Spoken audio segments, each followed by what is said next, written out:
Muy buenas tardes, gracias por la invitación. Siempre comienzo haciendo este chiste. Mi nombre es Samuel, mi apellido es Pecho y el otro es Silva. ¿Entienden por qué soy neumólogo, no? Pecho Silva. Bueno, yo trabajo en el Hospital Rebagliati, en el servicio de neumología, y lo que vamos a hacer ahora es la fisiopatología de las restrictivas intrínsecas. Para centrarnos, más o menos ustedes recuerdan que hay una división clásica en las enfermedades pulmonares entre obstructivas y restrictivas, ¿no es cierto? Las obstructivas ustedes tienen al asma, el EPOC con todos sus componentes, las bronquiectasias, por ejemplo, ¿no? Y en las restrictivas, a su vez, están divididas en extrínsecas e intrínsecas. Cuando nos referimos a enfermedades restrictivas intrínsecas, son aquellas en las cuales está afectado el parénquima pulmonar. Hay una restricción, hay una menor capacidad, expresada por una menor capacidad pulmonar total, una disminución de la capacidad vital y una disminución, que puede ser leve, moderada o severa, de la difusión de monóxido de carbono. La difusión de monóxido de carbono es una prueba indirecta que nos permite ver el intercambio gaseoso de oxígeno y dióxido de carbono, ¿de acuerdo? Entonces, una enfermedad restrictiva intrínseca tiene disminución de capacidad pulmonar total, disminución de la capacidad vital, disminución de la difusión de monóxido de carbono. Clásicamente, las enfermedades restrictivas intrínsecas están agrupadas bajo este término conocido como EPID, E-P-I-D. Las siglas EPID significan enfermedad pulmonar intersticial difusa. Pero tiene una definición que es son grupos de afecciones que tienen manifestaciones clínicas, radiológicas y funcionales similares. Y las alteraciones anatomopatológicas van a iniciar en el intersticio y pueden comprometer también el alveolo. Esas son las enfermedades tipo EPID. Cuando yo digo EPID, me estoy refiriendo a cerca de 300 patologías diferentes que se parecen mucho en la afectación funcional, generando disminución de la capacidad pulmonar total, capacidad pulmonar total y disminución del dióxido, de la capacidad de difusión del monóxido de carbono. La etiología va a ser muy variada y solo el 35% de todas estas 300 enfermedades involucradas dentro de la EPID va a poder ser demostrada. No vamos a hablar de las 300 patologías, vamos a hablar de la principal y más frecuente forma de EPID, que es la fibrosis pulmonar idiopática, que es una enfermedad restrictiva intrínseca. ¿Cómo agrupamos las 300 EPID, las 300 enfermedades intersticiales? Son tres grupos principales. El primer grupo son las neumonías intersticiales idiopáticas. Aunque dice el título neumonía, no piensen que es una enfermedad infecciosa. No es infecciosa. A su vez, las neumonías intersticiales idiopáticas se van a dividir en aquellas neumonías mayores, las neumonías raras y las no clasificables. Dentro de las neumonías intersticiales idiopáticas mayores, ahí se encuentra la fibrosis pulmonar idiopática. ¿De acuerdo? El segundo grupo de enfermedades intersticiales son las conocidas bajo ese nombre, de causa conocida o asociada a algún factor de riesgo. Por ejemplo, las asociadas a enfermedades del colágeno. Ustedes saben que la artritis reumatoide puede producir fibrosis pulmonar, saben que la esclerosis sistémica o esclerodermia puede producir fibrosis pulmonar, entonces tendríamos una EPID secundaria a una enfermedad del colágeno. Los polvos inorgánicos, el respirar polvo inorgánico, por ejemplo, el bagazo o la caña de azúcar, nos produce una EPID conocida como neumonitis por hipersensibilidad. Si yo respiro, polvos inorgánicos es neumoconiosis, me estoy equivocando. Polvos inorgánicos, por ejemplo, dióxido de sílice me producirá silicosis. Si respiro asbesto, asbestosis. Y todas son neumoconiosis. Si yo recibo radioterapia, esa zona que produce radioterapia, por ejemplo, a la mama por un cáncer de mama, esa radiación puede producirme una fibrosis secundaria a la radioterapia. Si yo uso muchos años amiodarona, por ejemplo, el antiarrítmico, esta amiodarona tiene un riesgo de producir una fibrosis. Esa fibrosis es secundaria a un fármaco. Y finalmente los que les mencionaba, los polvos orgánicos, el polvo seco de la caña de azúcar, los trabajadores del algodón, los trabajadores con aves, ellos pueden tener una fibrosis llamada neumonitis por hipersensibilidad. ¿Está bien? Y finalmente, el grupo 3 o grupo tercero de EPIT son primarias o asociadas a otros procesos no bien definidos. Son enfermedades raras, poco frecuentes, han escuchado de repente la sarcoidosis, la proteinosis alveolar, microlitiasis alveolar, linfangioleiomyomatosis, la amiloidosis con componente pulmonar, la citiocitosis de las células de Langerhans. Entonces, estas son EPIT que tienen un proceso a veces sistémico, a veces genético, que se manifiestan no solamente en el pulmón. ¿Y de quién vamos a hablar hoy día como enfermedad tipo de una restrictiva intrínseca y de quién vamos a ver la fisiopatología de la fibrosis pulmonar idiopática? En general, si yo menciono cuál es la prevalencia y la incidencia de las EPIT, de todas las EPIT, o sea, de estas 300 enfermedades, podemos decir que hay 81 por cada 100.000 varones van a tener EPIT en algún momento de su vida y una incidencia de 32 por cada 100.000 por año, ¿de acuerdo? Y de todas las EPIT, por frecuencia, la más común es la fibrosis pulmonar idiopática. De todas las EPIT, la más frecuente es la fibrosis pulmonar idiopática, seguida por las EPIT de causa ocupacional. Cuando yo hablo de EPIT de causa ocupacional, me refiero a las neumoconiosis, que son producidas por respirar polvo inorgánico, el material que se desprende, por ejemplo, de picar piedra o hacer los perforistas de socavón. Esos producen silicosis, que es una forma de neumoconiosis. Y la tercera forma de EPIT en frecuencia son las EPIT o las fibrosis que son secundarias a una enfermedad de colágeno. ¿Está bien?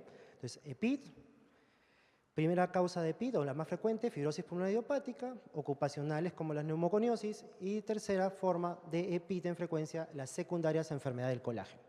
Y de las enfermedades del colágeno, la que más produce fibrosis es la artritis reumatoidea. Otra estadística, para veamos que se repite, que es la fibrosis pulmonar idiopática, la que tiene mayor prevalencia e incidencia tanto en hombres como mujeres. Le siguen las enfermedades ocupacionales y las enfermedades intersticiales secundarias a la enfermedad del colágeno. ¿Por qué hemos tomado fibrosis pulmonar idiopática? No sé si ustedes alguna vez han visto un paciente con fibrosis pulmonar idiopática, han visto una radiografía de fibrosis pulmonar idiopática. Esta es la forma más frecuente de neumonía intersticiales idiopáticas y es la forma más frecuente de enfermedad pulmonar intersticial difusa. Es una enfermedad que se va a caracterizar por producir fibrosis a nivel pulmonar, es crónica, progresiva, de una causa no conocida y además mortal.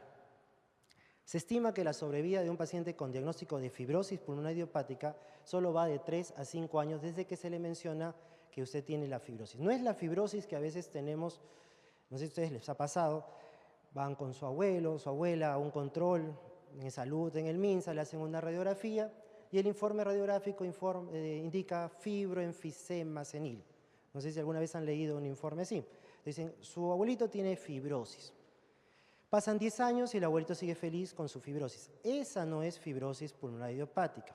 La fibrosis pulmonar idiopática tiene una evolución tórpida. En 3 años a 5 usa oxígeno y finalmente fallece de insuficiencia respiratoria. Vamos a ver las características tomográficas de esta fibrosis. No se conoce un tratamiento efectivo que cure esta enfermedad.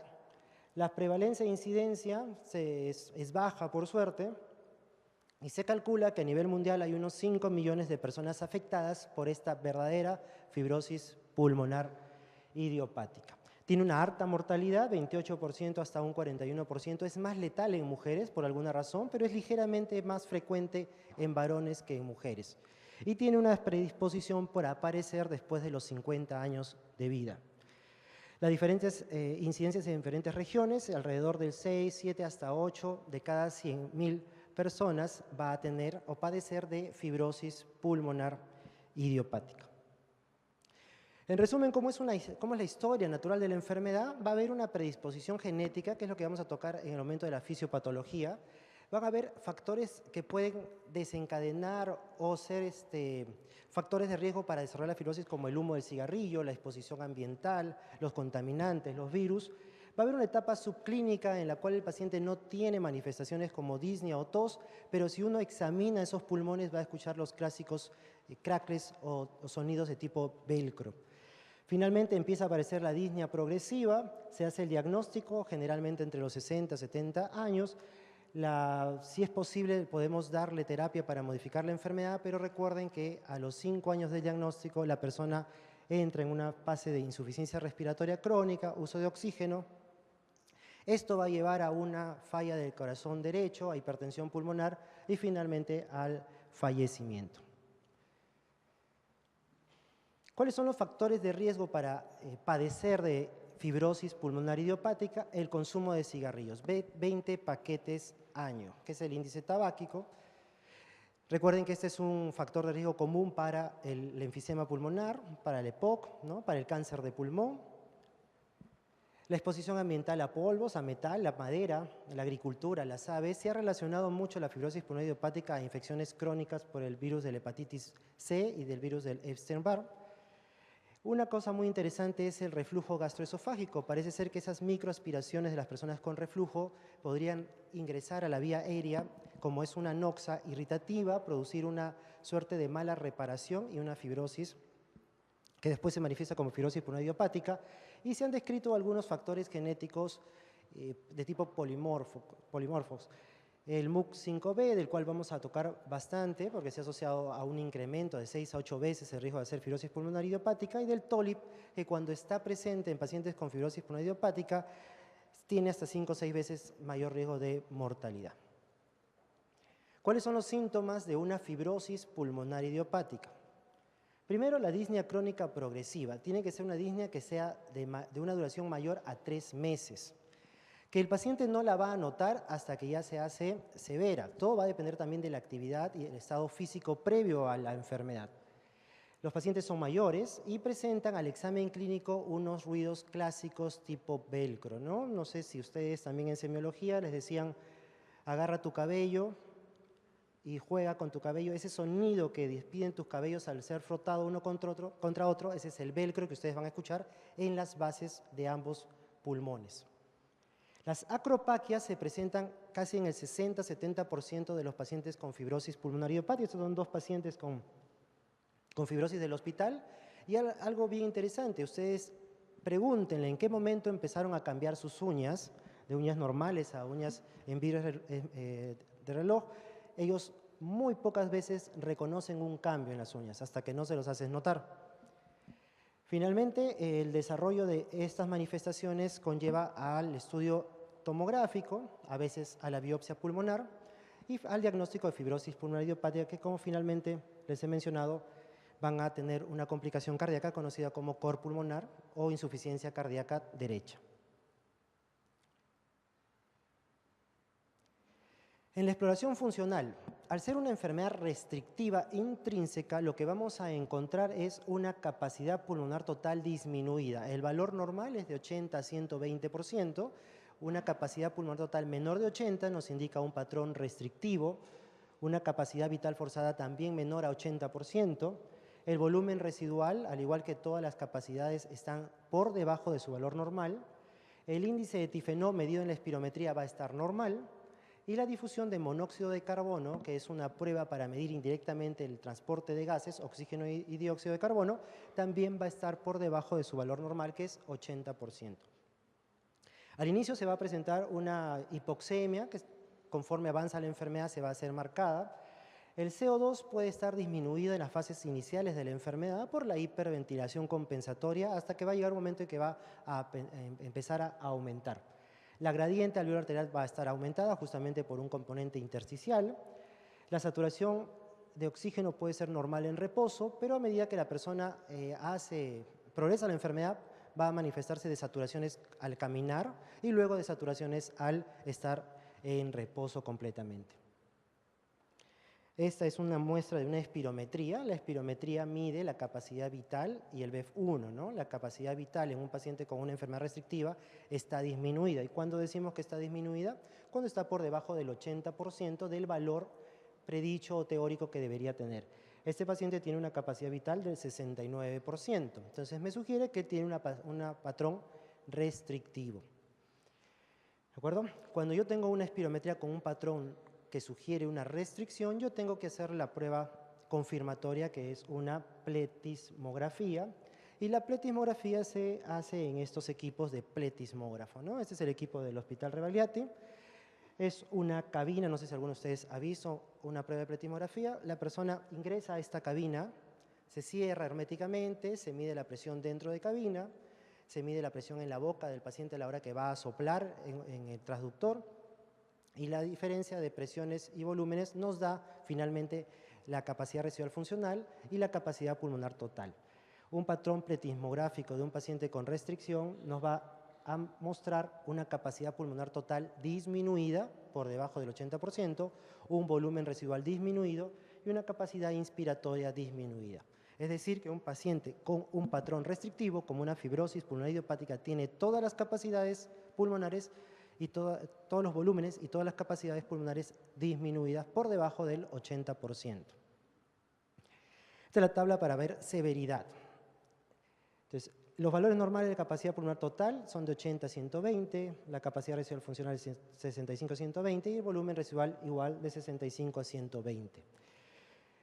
La máquina de pletismógrafo nos va a arrojar un valor de capacidad pulmonar total que nos va a servir para graduar la severidad de la enfermedad funcional de este paciente.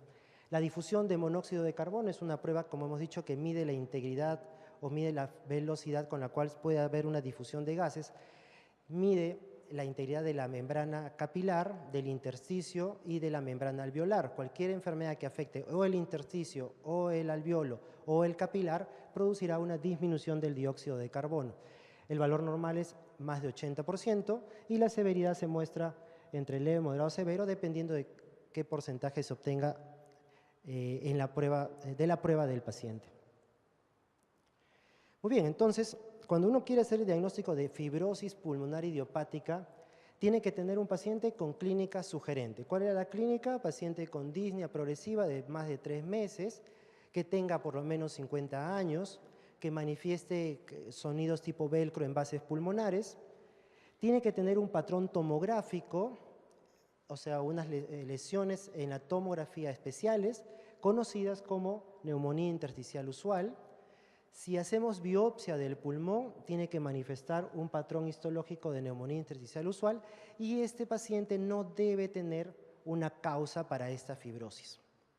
¿De acuerdo? Por eso el nombre de fibrosis pulmonar idiopática, sin causa. Si yo tuviese un paciente con artritis reumatoidea y en la tomografía veo fibrosis, entonces él tiene un EPIT secundaria artritis reumatoidea. Si el paciente no tiene artritis reumatoide, no tiene enfermedad sistémica y solo tiene fibrosis en el pulmón, entonces yo puedo hacer el diagnóstico de fibrosis pulmonar idiopática. ¿Cuáles son los criterios para diagnosticar tomográficamente una fibrosis pulmonar idiopática? Si voy a tener un patrón predominantemente basal y subpleural. Basal y subpleural. O sea, esta enfermedad va a comenzar por los lóbulos inferiores. Tiene que tener un patrón de tipo intersticial reticular. Intersticial reticular. Debe presentar un patrón llamado panal de abeja o panalización, con o sin unas lesiones llamadas bronquiectasias de tracción. Si yo veo una tomografía que tiene panal de abeja, bronquiectasia de tracción, patrón reticular, bilateral, basal, ese es un patrón conocido como neumonía intersticial usual. ¿Qué enfermedad tiene un patrón tomográfico de tipo neumonía intersticial usual? La fibrosis pulmonar idiopática. ¿Cómo es un panal de abeja? Esta es una tomografía normal donde se ve un color negruzco del pulmón porque está bien ventilado y estos pequeños quistes o bolitas agrupadas son panal de abeja. El panal de abeja, como ustedes ven, está en las fases, es bilateral, subpleural y basal. Y además ustedes van a encontrar patrón reticular, o sea, pequeñas líneas blancas en la región subpleural. Y es importante reconocer que esto comienza en las bases, va de abajo hacia arriba. Entonces, ahí tenemos un patrón tomográfico tipo neumonía intersticial usual que va a corresponder a un paciente con fibrosis pulmonar idiopática. Y acá tenemos 5 tomografías. Esta es la referencia, es una tomografía normal, sin ninguna lesión parenquimal ni intersticial, y tenemos diferentes grados o estadios de una fibrosis pulmonar idiopática. No sé si ustedes ven las pequeñas bolitas, esos son quistes pulmonares que agrupados dan el patrón de panal de abeja. Pequeñas líneas blancas, eso es el patrón reticular. ¿Y dónde está ubicado estas lesiones? Basal, subpleural. Entonces tenemos panalización, patrón reticular, subpleural bilateral. Entonces eso se conoce como patrón de neumonía intersticial usual, que si está presente en un paciente que no tiene otras manifestaciones y solo toda la enfermedad está ubicada en el pulmón, eso sería una fibrosis pulmonar idiopática. ¿Está bien? Entonces, queda claro una tomografía de un paciente con fibrosis pulmonar idiopática. 4 características claras: que sea bibasal, subpleural, que tenga un patrón intersticial de tipo reticular, que presente panal de abeja, y si a esto se adiciona bronquiectasias de tracción, entonces tenemos los componentes de una neumonía intersticial usual. Esta línea de acá, no sé si la logran ver, es un bronquio dilatado, distendido o traccionado, es lo que se conoce como bronquiectasia de tracción. Las pequeñas bolitas agrupadas o quistes pulmonares son panal de abeja, y el engrosamiento o líneas blancas que separan estos lobulillos, eso es el patrón reticular. ¿Está bien? Entonces, ya hemos visto el primer criterio diagnóstico, la neumonía intersticial usual en la tomografía. Luego viene el criterio histológico. Les he puesto todas las diapositivas en inglés para que vean, son originales. Entonces ya tenemos 4 características del patrón tomográfico de neumonía intersticial usual. Ahora vamos a ver el criterio histológico. ¿Qué significa histología? Que yo he hecho una biopsia al pulmón y eso se lo he pasado al anatomopatólogo. ¿Qué tiene que haber en un paciente que tiene fibrosis pulmonar idiopática si yo le hago una biopsia de pulmón? Tiene que haber una fibrosis marcada con distorsión de la arquitectura, tiene que haber presencia de parches que comprometan el parénquima pulmonar por fibrosis, que tiene que haber presencia de focos con fibroblastos y tiene que haber ausencia de características que no son compatibles con la fibrosis pulmonar idiopática, como por ejemplo granulomas, membranas hialinas y otros componentes raros. Entonces, ¿qué hay en una biopsia de pulmón de un paciente con fibrosis pulmonar idiopática? Focos de fibroblasto, distorsión de la arquitectura, focos de fibrosis y distorsión subpleural y peribronquial. ¿Está bien? ¿Cómo se hace una biopsia de pulmón para diagnosticar a un paciente con fibrosis pulmonar idiopática? Hay 3 métodos. Usando el broncoscopio, a través del broncoscopio realiza una biopsia transbronquial. Esa es una pinza que se pasa a través del broncoscopio y busca tomar una muestra de parénquima pulmonar, que es la menos recomendada porque es un fragmento muy pequeño que no ayuda mucho al diagnóstico al anatomopatólogo. La biopsia por videotoracoscopía, que es uno de los métodos más rendidores, solo que requiere de sala de operaciones y un cirujano de tórax. Y la última forma que ahora se está usando es la biopsia conocida como criobiopsia, biopsia por frío.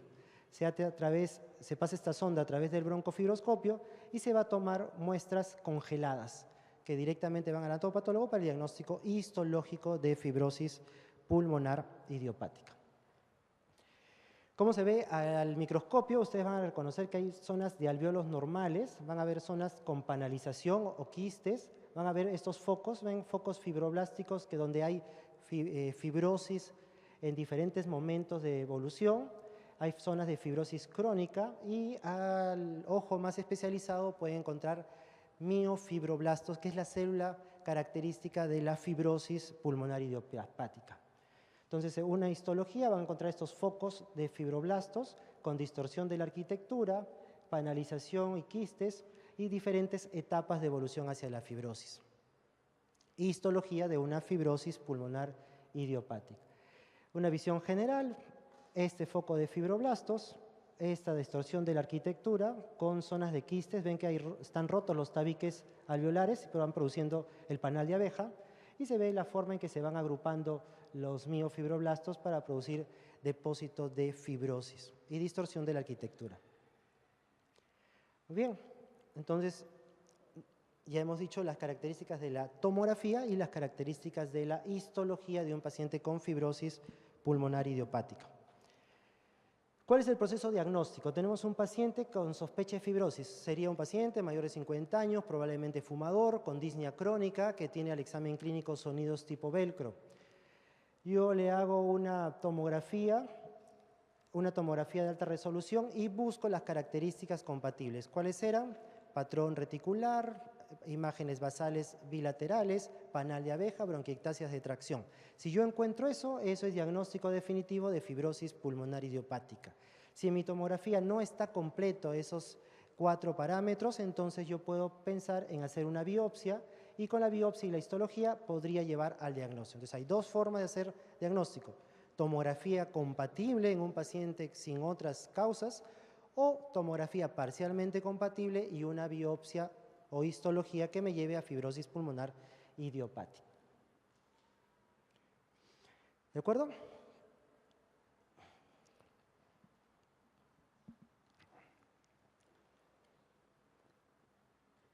En la fisiopatología, los hallazgos histológicos y los hallazgos tomográficos parten de la fisiopatología. La primera parte de la fisiopatología tiene que ver con la parte genética. Esta enfermedad que al inicio se consideraba idiopática, su nombre es fibrosis pulmonar idiopática, cada vez más tiende a perder el término idiopático. Se han descrito hasta 7 genes que tienen relación con el desarrollo de fibrosis pulmonar. Los más estudiados son el MUC5B y el TOLIP. ¿Qué hace el MUC5B? Es un gen que ustedes de repente lo han escuchado también en el EPOC y en el cáncer. Este tiene que ver con las hiperplasias de las glándulas mucosas, con la secreción de moco y con el sistema inmune innato a nivel del sistema pulmonar. Eso hace el MUC5B. Y el MUC5B se ha asociado al desarrollo de fibrosis pulmonar idiopática. ¿Cómo así? En diferentes series, Estados Unidos, Reino Unido, Francia, donde han podido medir la presencia del MUC5B en población sana y población con fibrosis pulmonar idiopática, han encontrado que hasta 60 o 67% de todos sus pacientes con fibrosis pulmonar idiopática tienen mutado ese gen, a diferencia de solo el 20% de pacientes que no tienen fibrosis pulmonar idiopática. Entonces, por ahí hay más pacientes con fibrosis pulmonar idiopática con el gen mutado que controles sanos. Si yo tengo un paciente que tiene un alelo mutado del MUC5B y lo comparo con aquel que no tiene los alelos mutados, vamos a tener hasta 6 veces más un odds radio o un OR de 6 veces para desarrollar fibrosis pulmonar idiopática. Pero ahora, comparo un paciente que no tiene mutación del MUC5B contra un paciente que tiene ambos alelos mutados del MUC5B y ahora encuentro que tengo hasta 20 veces riesgo de hacer fibrosis pulmonar idiopática. Entonces quiere decir que aunque se llame idiopática, ya hay un componente genético muy fuerte, esto se conoce como el MUC5B. Si yo tengo un paciente sano, pero con mutación del MUC5B, y esto se puede encontrar en un 19% de población en general, voy a tener 6 veces riesgo para empezar a hacer una enfermedad subclínica, cambios intersticiales en la radiografía a partir de los 50 años. Y voy a tener 6 veces, un riesgo elevado 6 veces para desarrollar fibrosis, comparado con aquel paciente que no tiene esa mutación del MUC5B. Entonces, el primer factor en la fisiopatología va a ser la mutación del MUC5B. Esta enfermedad fibrosis pulmonar idiopática se creía que era una enfermedad inflamatoria, que era una interacción entre células con una inflamación crónica y por eso es que, si ustedes recordan hace mucho tiempo, de repente han escuchado, la fibrosis pulmonar idiopática se trataba con prednisona, con un antiinflamatorio, porque se pensaba que podía detener la inflamación. Lamentablemente esa teoría de la inflamación se cayó porque no va por ahí el proceso. La teoría actual habla de microinjurias, o sea, pequeñas lesiones constantes a nivel de la vía alveolar. ¿Producidas por quién? Virus, contaminación ambiental, humo de cigarro, microaspiraciones del reflujo gastroesofágico, que va a producir en personas susceptibles, por ejemplo, con el MUC5B mutado, que tengan o inicien un proceso de reparación anormal. Entonces, es un proceso de cicatrización alterado. Ese proceso de alteración tiene que ver, y vamos a ver, involucra al neutrófilo, al macrófago y al linfocito, y todas las citoquinas que ellos tres van a empezar a liberar a nivel pulmonar. Este proceso de reparación alterado va a generar una hiperplasia de los fibroblastos que finalmente se van a transformar en miofibroblastos que van a producir una matriz extracelular y depósito de colágeno que va a ser los responsables de las manifestaciones tomográficas como patrón intersticial y destrucción de la arquitectura visto como el panal de abeja. Entonces, la teoría actual habla de microinjurias. Este complejo gráfico nos va a decir que hay 4 etapas en el proceso fisiopatológico de la fibrosis pulmonar idiopática. La primera es estas lesiones repetidas sobre el alveolo que van a iniciar una cascada de mala reparación. La primera célula que se va a comprometer es el neutrófilo. El neutrófilo va a reclutar macrófagos y los macrófagos van a liberar el factor de necrosis tumoral, el factor de crecimiento transformante beta, y este factor de crecimiento transformante beta va a ser el que capte linfocitos TH2 que van a liberar interleuquinas y sobre todo la interleuquina 13 que va a generar mayor proliferación de fibroblastos y finalmente la transformación del fibroblasto en miofibroblasto. Una vez que el miofibroblasto ha sido estimulado por el macrófago y el linfocito, ya no va a morir, va a perder la apoptosis y por lo tanto va a tener una constante replicación a nivel pulmonar, liberando colágeno al extracelular y distorsionando completamente la arquitectura. Es importante ver que existe un componente trombogénico. Los pacientes con fibrosis pulmonar idiopática tienen 4 veces más riesgo de hacer tromboembolias que los pacientes sanos. ¿Por qué? Porque la vía, el endotelio, está también dañado, es proclive a acumulación de trombos y a una permeabilidad mayor que recluta células que al final van a ayudar a que se cierren los vasos. Entonces hemos visto que este reclutamiento de miofibroblastos va a llevar a una remodelación alterada con fibrosis y las alteraciones van a tener que ver también con algo que antes no se hablaba de la fibrosis, con los neumocitos tipo 2. La fibrosis generalmente uno piensa en el intersticio, pero este proceso comienza en intersticio y también compromete la producción de surfactante, la estabilidad del alveolo y finalmente rompe alveolos produciendo el panal de abeja, que es lo que se ve en la tomografía. Esta cascada, una vez que se produce, es irreversible. Al llegar al momento de la panalización de esas lesiones que vimos como quistes agrupados, el pulmón ha perdido toda su funcionabilidad. Ya no existe difusión de gases y por lo tanto es un parénquima que no va a tener función ya fisiológica. Si juntamos lo primero, lo de los genes, el MUC5B, el TOLIP, con esta cascada de microinjurias repetitivas, veremos pacientes susceptibles que ahora pueden ser medidos a través de un estudio genético con injurias repetidas, químicas, partículas autoinmunes o virus, para llevar a un proceso de cascada de coagulación, 4 veces mayor probabilidad de hacer trombosis, un aumento de los oxidantes con respecto a los antioxidantes locales, una circulación aumentada de agentes profibróticos. Se van a liberar estas quimoquinas o citoquinas, sobre todo el factor de crecimiento transformante beta, va a haber proliferación y neovascularización aberrante a nivel pulmonar, cerrando vasos normales y creando otros vasos que van a producir mismatch o alteraciones de ventilación-difusión. Esto lleva a proliferación y un depósito excesivo de matriz extracelular, o sea, depósito de colágeno, que se va a ver en la histología como los focos fibróticos, que se va a ver en la tomografía como las lesiones de tipo reticular y panal de abeja. ¿De acuerdo? Se puede medir todo este proceso. Ya hemos mencionado que algunos países como Estados Unidos y Gran Bretaña están dosando el MUC5B, pero hay otra forma indirecta de medir el proceso proinflamatorio y profibrótico. Es hacer el dosaje de la metaloproteinácea MMP7, que si comparamos pacientes con fibrosis pulmonar idiopática contra controles, vamos a encontrar que tiene hasta 2 o 3 veces, tiene concentraciones séricas 2 a 3 veces mayores que un paciente sano. Y hasta ya se ha establecido un corte de seguridad, que es 12.1 nanogramos por mililitro. Entonces yo puedo hacer una muestra de sangre de un paciente con fibrosis pulmonar idiopática y si el paciente tiene más de 12.1 nanogramos por litro de metaloproteináceas, esta persona tiene un riesgo de muerte mucho más alto y menor sobrevivencia a los 500 días. Entonces, interesante poder ver que a futuro el diagnóstico de fibrosis pulmonar idiopática va a ser genético y de seguimiento con marcadores oxidantes como la metaloproteinácea. Visto la fisiopatología es que vamos a entender cómo se trata la fibrosis pulmonar idiopática. Entonces, la fibrosis pulmonar idiopática va a tener estadios, un estadio temprano, un estadio intermedio, un estadio tardío. En los estadios iniciales, la idea es comenzar con terapia modificadora de la enfermedad. Vamos a hablar de los dos fármacos antifibróticos que existen. Ingresarlo a pacientes a estudios clínicos, ya que no hay tratamiento que cure ni frene la enfermedad. Educarlo y explicarle que esto es una enfermedad evolutiva y sin cura. Deje de fumar, obviamente tiene que dejar de fumar, tratar las comorbilidades y vacunarlo contra la influenza todos los años y con las dosis del neumococo según la edad del paciente. En las etapas avanzadas de la enfermedad, conversar sobre lo que quiere al final de su vida, ¿no? El buen morir.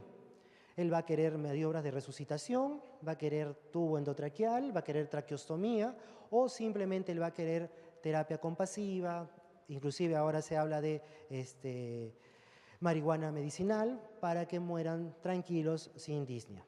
Eso lo va a decidir el paciente. Oxígeno suplementario y, si es posible, en algunos centros trasplantadores, trasplante pulmonar. De eso vamos a hablar ahora. Entonces, yo tengo un paciente con fibrosis pulmonar idiopática y esta fibrosis está confirmada por un equipo multidisciplinario. Acá la idea es que exista un neumólogo que vea fibrosis, con un anatomopatólogo que vea fibrosis y con un tomografista que vea fibrosis. En conjunto, los tres deciden que tiene fibrosis pulmonar idiopática. Entonces, si ya decidí que tiene ese diagnóstico, debo buscar que referirlo a un centro trasplantador y además ingresarlo en estudios o ensayos clínicos para probar nuevos medicamentos. Empezar la rehabilitación pulmonar, buscar comorbilidades y enfermedades asociadas y empezar o considerar el momento del inicio de la oxigenoterapia crónica domiciliaria. Si yo tengo un paciente con fibrosis pulmonar idiopática en fase leve, ¿cuál es la fase leve o inicial? Cuando la capacidad vital forzada está por encima de 80%. O sea, lo he detectado en la etapa más precoz de la enfermedad. ¿Qué le puedo dar? Terapia antifibrótica, que es la que vamos a ver, e ingresarlo en ensayos clínicos. Si está en etapa moderada, o sea, entre 80 y 50% de su capacidad vital, terapia antifibrótica, y si está por debajo de 50%, consideremos trasplante pulmonar o consideremos que ingrese a ensayos clínicos a que sirva para probar medicamentos nuevos. Los pacientes con fibrosis pulmonar tienen comorbilidades asociadas, son enfermedades que se van a presentar a lo largo de la evolución, ya sea por este proceso oxidante en el pulmón que sale de para tomar otros órganos o porque tal vez no es tan idiopática la fibrosis pulmonar idiopática y viene asociada con otras enfermedades. Los pacientes con fibrosis pulmonar idiopática tienen estas complicaciones: hipertensión pulmonar, ¿no? La insuficiencia respiratoria crónica lleva a un aumento del tono de la vasculatura pulmonar y eso se conoce como hipertensión pulmonar. Va a tener exacerbaciones, va a tener tos refractaria, puede tener más riesgo de cáncer, 4 veces más riesgo de tromboembolia, falla cardíaca derecha, más riesgo de neumonía y síntomas como ansiedad y depresión. Y va a haber comorbilidades. Como son a veces muchos de ellos fumadores, van a tener enfermedades secundarias al tabaco, como enfisema, más fibrosis pulmonar, como enfermedad coronaria, más fibrosis pulmonar, reflujo, síndrome de apnea obstructiva del sueño, osteoporosis, fragilidades, acondicionamiento, diabetes mellitus. Todo esto es posible tratar y esto va a ayudar a que tenga una mejor calidad de vida, no mayor sobrevida, sino mejor calidad de vida. Tratamiento no farmacológico es el que hemos mencionado: el tratamiento psicológico, el apoyo, la rehabilitación, la oxigenoterapia. En esta revisión sistemática indica que la oxigenoterapia no sirve para mejorar la tolerancia al ejercicio, que el ejercicio sirve para mejorar la calidad de vida, o sea, estos pacientes tienen que ejercitarse, caminar todos los días. Y en el tratamiento farmacológico, esa es una de las pocas enfermedades en las cuales la guía te dice qué no usar y no te dice qué usar. Si ustedes se encuentran y leen las recomendaciones, van a decir: anticoagulante, recomendación en contra de usar; acetilcisteína, en contra de usar. Y solo te mencionan 2 fármacos que puedes usar condicionalmente: nintedanib y pirfenidona. Nintedanib y pirfenidona. La nintedanib y pirfenidona son 2 fármacos antifibróticos. El primero, la pirfenidona, reduce el factor de crecimiento tumoral beta. ¿Se acuerdan ese que liberaba el macrófago, que reclutaba linfocitos que liberaban interleuquina 13? Ese lo reduce la pirfenidona. Ha sido aprobado por la FDA, no se comercializa en Perú, todavía no está aprobado por DIGEMIT. El costo mensual de tratamiento alrededor de 2.000 a 2.500 soles. ¿Cuánto tiempo tienes que usar para ver resultados? 1 año por lo menos. Y el siguiente medicamento es el nintedanib, es un antifibrótico, antiangiogénico, antioxidante, actúa sobre los receptores específicos que tienen que ver con el macrófago y parece ser muy bueno. También está aprobado por la FDA, por la EMEA en Europa, pero aún no está aprobado por la DIGEMIT. ¿Cuánto cuesta el tratamiento mensual? 15.000 soles, hay que usarlo durante un año. Los dos fármacos funcionan. Si ustedes comparan esta línea roja que es placebo, o sea, solamente darle oxígeno, calidad de vida al paciente con fibrosis pulmonar idiopática, y esta línea azul que es los antifibróticos funcionan disminuyendo la velocidad de pérdida de función pulmonar, pero no paran la pérdida de función pulmonar, no curan la enfermedad. La pirfenidona parece ser el mejor medicamento, se ha asociado a disminución de la mortalidad tanto para directamente por causa directa de fibrosis pulmonar idiopática y causas asociadas a fibrosis pulmonar idiopática, casi 45% de reducción si yo comparo pirfenidona contra placebo. Además, si yo comparo pirfenidona contra el mejor cuidado médico, o sea, vacunarlo, fisioterapia, oxigenoterapia, yo le doy pirfenidona y puedo hacerle ganar 2 años más de vida, solo 2 años más de vida, recibiendo pirfenidona por 1 año. Si yo comparo pirfenidona contra nintedanib en esta revisión sistemática, pirfenidona contra placebo mejora, reduce la mortalidad, nintedanib contra placebo no reduce la mortalidad y pirfenidona contra nintedanib son casi iguales. Las células madre, en realidad les puse 2 revisiones, la infusión de células madre, de repente en algún momento iban a preguntar eso, no ha funcionado para fibrosis pulmonar idiopática. Ahorita solamente están en fase 1, que quiere decir probar seguridad de hacer infusiones intravenosas, y los reportes indican que no es todavía una medida de terapia contra la fibrosis pulmonar idiopática. El trasplante pulmonar, ustedes han escuchado probablemente que Alvenar acaba de hacer el primer trasplante bipulmonar secuencial, ¿no? El primer trasplante pulmonar se hizo en el Revalete en el 2007, pero se hizo en un paciente con microlitiasis pulmonar, solo vivió 2 años. El Alvenar va a 16 trasplantes, el Revalete tristemente solamente vamos 3. ¿En qué pacientes se trasplanta? Los pacientes tienen que tener no comorbilidades severas, todas tienen que estar controladas, no pueden haber tenido cáncer, tienen que ser menores de 65 años, tienen que seguir las indicaciones al pie de la letra y tienen que tener una capacidad, una difusión de monóxido de carbono de menos del 40% para que entren al momento de trasplante pulmonar. No se ha definido bien si es bipulmonar o unipulmonar, no hay una recomendación muy segura. Parece ser que es mejor bipulmonar que unipulmonar. Por cuestiones de tiempo, si ustedes tienen un paciente con fibrosis pulmonar, hay 2 escalas muy interesantes para predecir la mortalidad de los pacientes una vez hecho el diagnóstico. Esta escala mide la edad, si ha tenido hospitalizaciones recientes, cómo está su capacidad vital forzada y si ha disminuido en las últimas 24 semanas y te da una probabilidad de muerte a 1 año. Y uno que ustedes pueden descargar para el celular se conoce como GAP, que evalúa el género, varón-mujer, la edad, la capacidad vital forzada y la difusión de monóxido de carbono y te dice cuál va a ser la probabilidad de muerte a 1, 2 y 3 años. Esto también sirve para ponerlos en lista de espera de trasplante. Mayor mortalidad tiene que estar encabezando la lista. ¿De acuerdo? Y esto es bien interesante, lo han publicado hace 3 días, este estudio. ¿Qué han hecho?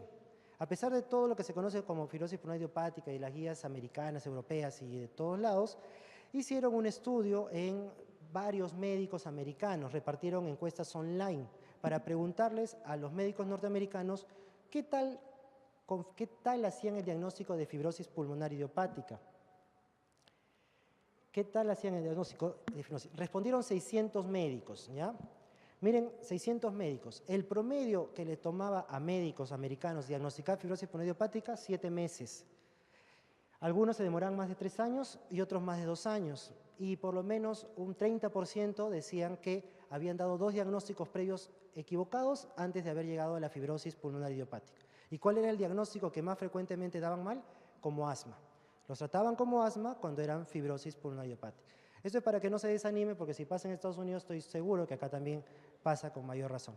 Entonces, la fibrosis pulmonar idiopática, en resumen, es una enfermedad mortal con una fisiopatología muy interesante de microinjurias, con una base genética cada vez más fuerte, que no tiene tratamiento, que la idea es tratar de corregir las comorbilidades, las exacerbaciones, y existen 2 fármacos, pero que no corrigen el proceso fisiopatológico, solo hacen que la función pulmonar disminuya un poco más lento. y la sobrevida con el mejor tratamiento alcanza solo los 5 años. Hasta el momento, probablemente lo mejor para un paciente sería el trasplante pulmonar en un centro trasplantador. Eso sería todo, no sé si tienen alguna pregunta.